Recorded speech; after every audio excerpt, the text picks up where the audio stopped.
I was married and it all went wrong. I lost everything. A friend of mine was like, why don't you just get a van and go travelling? I've spent less than what it'd take for 6 months mortgage. People phone me up and they're like, where are you? I'm at home, mate. I'm doing exactly what you would do at home. I'm having a cup of tea, I'm watching the telly. I think in general society today, this is probably about as free as you'll ever get.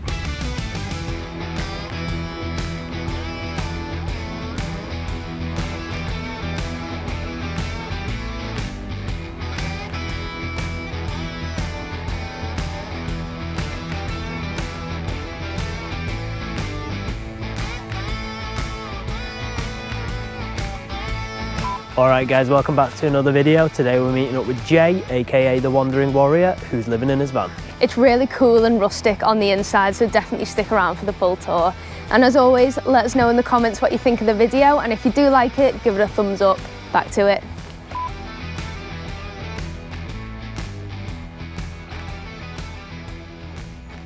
I'm Jay, been living in a van for almost 5 years. February 2020 was kind of the start of it really. Backpacked a lot before that. This is my third van. First one was writ off, second one was just plodding along in. And this one is the glamping version. So I was married and it all went wrong. I lost everything and sort of like sofa surfed and tried to carry on doing like family man and all the rest of it. Nothing seemed to go right.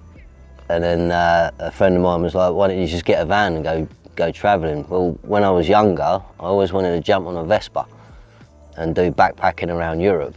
So it's I've kind of actually taken my childhood dream and converted it into something a bit more sustainable for every day. And I just don't look back. So literally won't look back.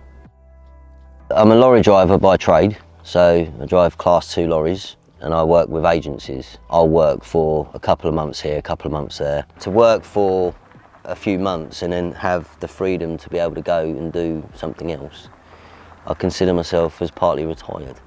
At 48 years old, I think that's absolutely amazing because most people work till they're 60 and then they can't do anything because they've got the money, but they're knackered, to put it bluntly. So I was like, I'm just gonna do what I want to do.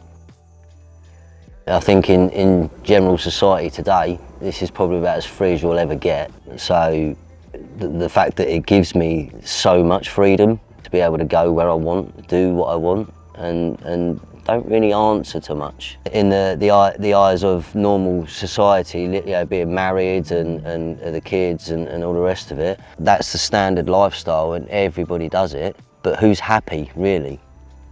I can actually sit here and say I'm happy. That's worth its weight in gold, all day long. So this is an Iveco 3 litre, 5.5 tonne, 7 metre bus. I've called it Duchess. I decided to go a bit wild. I didn't want stealth anymore. Obviously you can see I've graffitied it a little bit. The last van I was in, that was a Sprinter 211, low tops, short wheelbase. Struggling for space, struggling like cooking outside, showering outside. So when I came back from travelling Europe, I decided that I'd put everything into something new. And at the end of the day, I've spent less than what it'd take for 6 months mortgage. So the van cost 5,000. It had 17 seats and a tail lift. I've done it on about 11,000-ish, the full conversion, but I have gone like cheap version where I've used pallet wood and some of the decor I've used bamboo, which is 120 for a pack. The most expensive thing really was the electrical system, but I wanted more power than I could possibly use. Air fryers and TVs and all sorts. So on the roof you've got 2 Victron 400 watt panels, so there's 800 watts on the roof, and they're put on tilters, one to give me the space for the vents, and 2 obviously you can tilt them in any direction you want to get the sun if you're parked for longer. And they run on a 3,000 watt Victron Phoenix inverter with the controversial hybrid lithium system. So I've got lithium and leisure batteries, all on a parallel system running a slow start. These are all solid windows. There is no ventilation, so I decided to put ventilation in the roof instead. Have you just painted them windows or something? Yeah, they've just been, I've just sort of etched them and then matte blacked them. It's just for the cartoon look, so it's not supposed to be tidy. I've got a diesel heater that I don't use much, but I've got my spare jerry can just for that. It's not for nothing else. It's never really that full. And I've just got my camera on the roof, and I've put an extra reverse light because standard lights on a van are rubbish. So it's just a garage space for the things that I need but don't use that much. It is messy, but I'm not really worried about that. So I've got me mountain bike for when I'm stopped off in places and I like a little ride. Keep a spare bit of water with me. I've got a kayak that I've never used. And then obviously the battery system is all down that side there. So you've got the Phoenix, and then I've got the hybrid system. I've got more than enough power. I can sit and play a PlayStation for 6 hours with no sun and still have enough power to watch me telly for 3 or 4 more hours. So in that comparison, yes, I've got more than enough power. It's got a B2B for the engine, and what I tend to do is if I'm travelling in the daytime, I'll put the boiler on. I'll switch the power because it's a 240 boiler. So, and I'll have that while I'm driving, which gives it a trickle charge. So you end up with a full tank, 22 litres of hot water when you arrive at your destination. My bed's there, so I can just pull the curtain back, sit and watch whatever's going on from there. For me, I will park wherever. At the end of the day, the vehicle is legal to be on the road, so if I want to park on an industrial estate, I will. I like wooded areas, I like mountain views. My favourite's waterfall, so anything near a waterfall is preferable, but it's not necessary. At the end of the day, if I'm travelling 700 miles to go see something, on the way I will stop wherever I need to stop, and if I want to rest, I will rest. I try and do as much free as I can. I do use campsites, all facilities, you know, like motorway service stations. If you want to shower, they're just as good as stripping the back out and having your shower in your van. So you've got a homemade built water tank. So it's got a firmer inside it, but I've built it in. It's been built in a box. So the water boiler it's a 70 litre underslung, and then I've got a 22 litre boiler inside. When you fill it, if you run the tap, it fills that as well. So I end up with like just over 100 litres, and then I carry a spare 20 litres in the boot just in case. And then I've got bottled drinking water for myself because I won't use the stored water. You don't know how long it's been sat in the bottom of the tank. Generally, I can stay off grid for as absolute long as I want. This thing's never been plugged into a campsite. I don't need that facility, and as long as I've got enough water, I could be completely off grid for weeks without needing to move. And that's generally a great thing because the amount of money you can save. On an average month, I will literally spend about £500 on food and fuel, and the standard bills that I do have, like phone bill, the internet thing I've got, the dongle, and obviously I have Netflix because it's boring sometimes. I'll quite happily park up with the people down here, get out. I'll more than happy have a fire with them and chill and chat general rubbish, you know, because that's the side of the life that I actually enjoy. On top of that, I love to travel, so I parked on a beach on Turkey and I sat with 12 of the locals, and they were like foreign. I couldn't talk their language, but we had this understanding, and we sat around the fire drinking the local Turkish tea and what have you, and it's like, you don't get that living in a house. Most people don't even know their neighbours. The thing I like doing the most is actually adventuring. I pick a place and just go to it, but that could take me weeks. So is it a slow pace of life for you? Yeah, absolutely, absolutely. I mean, you get your moments where you have to be left, right and centre, you have to be everywhere, like everybody else, but generally, I'll go in forward motion and I'll have a plan, and just, as long as I get to that end goal eventually, what does it matter? And the whole time you've got your house with your own. Exactly, yeah. So people phone me up and they're like, where are you? I'm at home, mate. I'm doing exactly what you would do at home. I'm having a cup of tea, I'm watching the telly. So the least favourite points about van life is it has its moments where you find yourself in difficult positions. You've got a lot of problems with maintenance.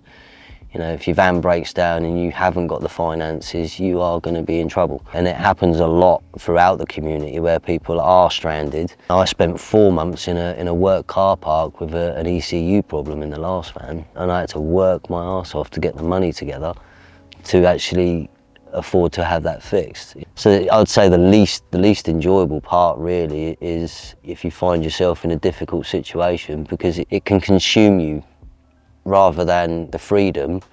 Everything about what's just happened becomes the end of the world, and it's massive. Like, so breakdowns are probably my biggest fears. But you've also got things like you've picked the wrong location and things don't go as smoothly as you'd like them to be, you know, or you end up leaving halfway through the night because of an issue. And with all the laws that are coming in now, it's becoming even more increasingly harder to actually to park in places for free.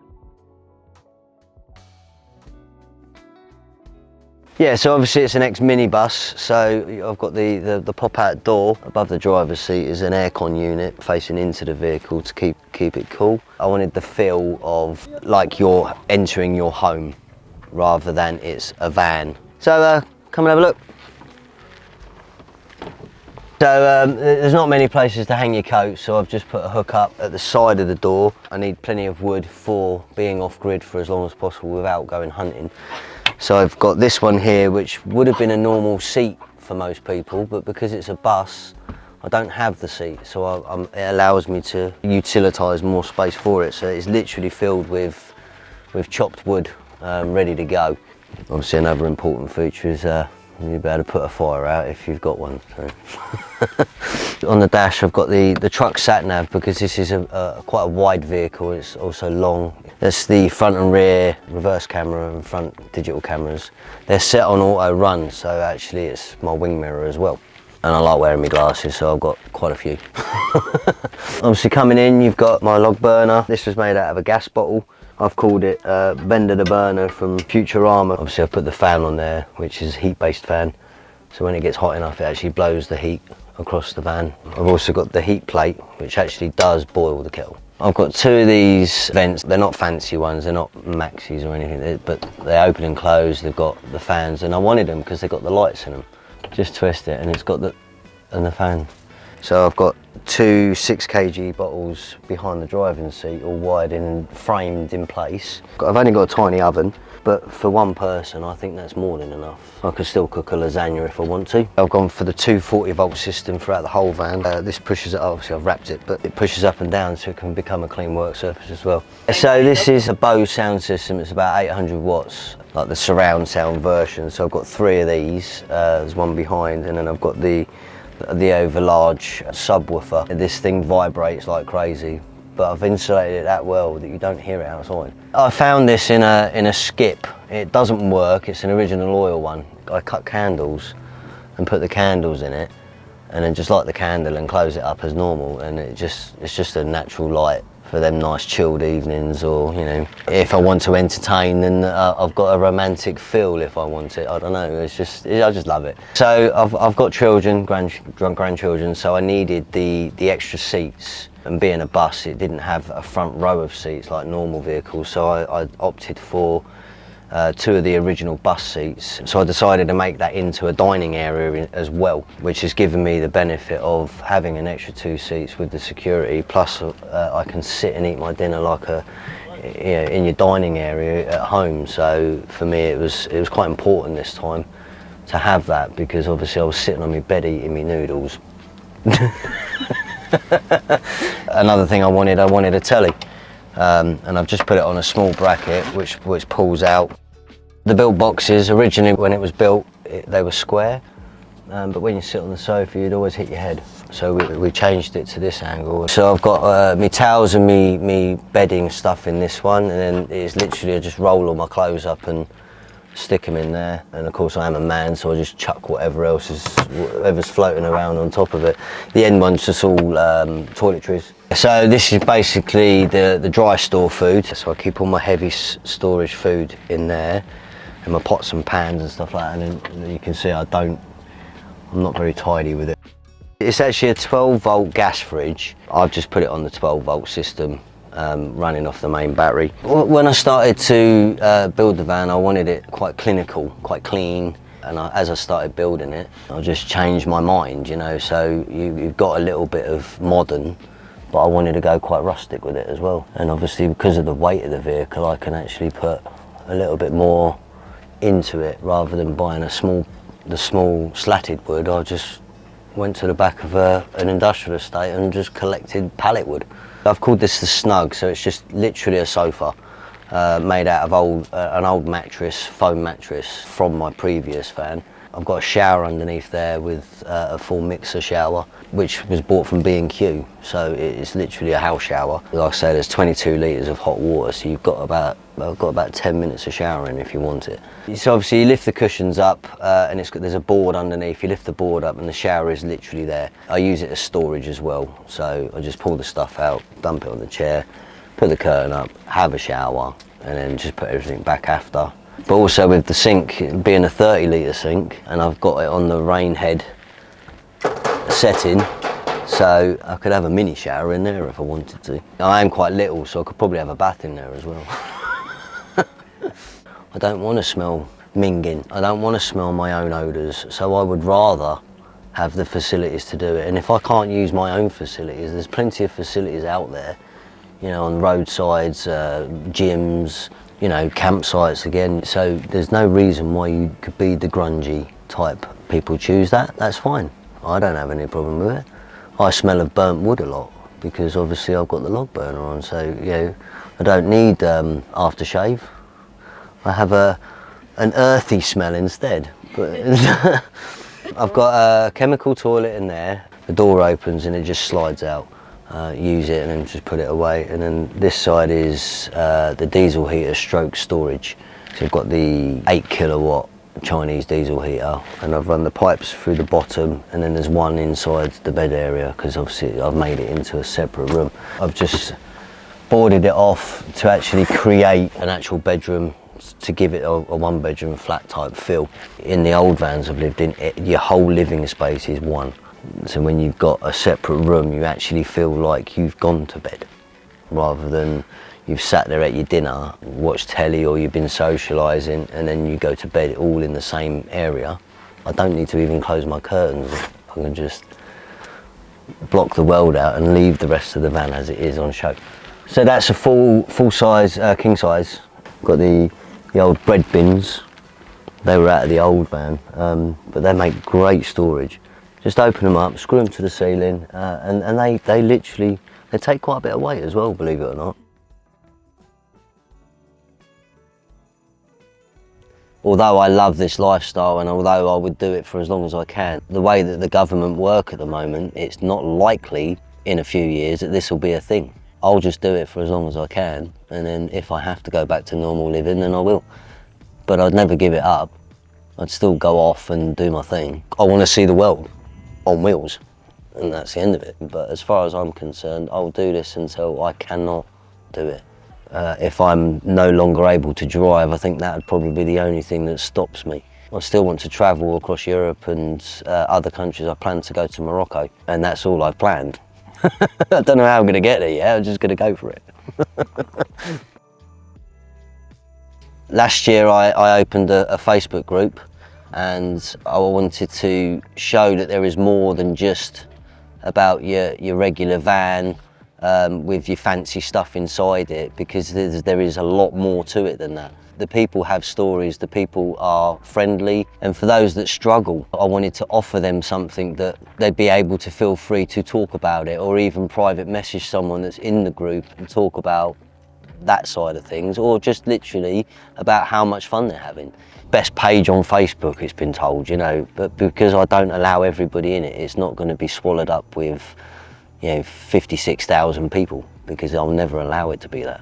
That way you keep that community base. Absolutely. Over the last 4 odd years of me just doing what I wanted to do, and I say I wanted to really give something back, which is why I've created the group. And really, for me, it's all about that right now. You know, the group's quite important, the people in the group are valid in every single one of them, regardless of their background. To me, to know that these people out there are actually happy, and if they're not, is there anything that can be done to help that? I just want to give them that peace of mind. There are people out there that want to be able to help, and I will if I can. I'm on Instagram and Facebook personally as well, which is actually it's a public friend page, so anybody can come along and see what I'm up to. So we've got Jay Warren, which is the Facebook page, and then it's TheWanderingWarrior 1, and that's the Instagram. Thank you very much, actually. It's been really good, so I hope you enjoy it.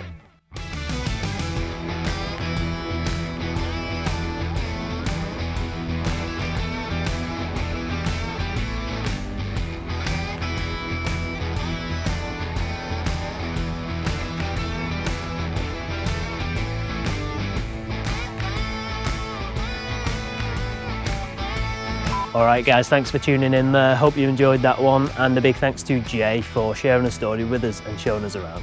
Make sure to check him out on the socials. All the links will be down below in the description. And let us know in the comments what you thought of the video, and if you do want to see more content like this, then make sure you're subscribed. See you in the next one.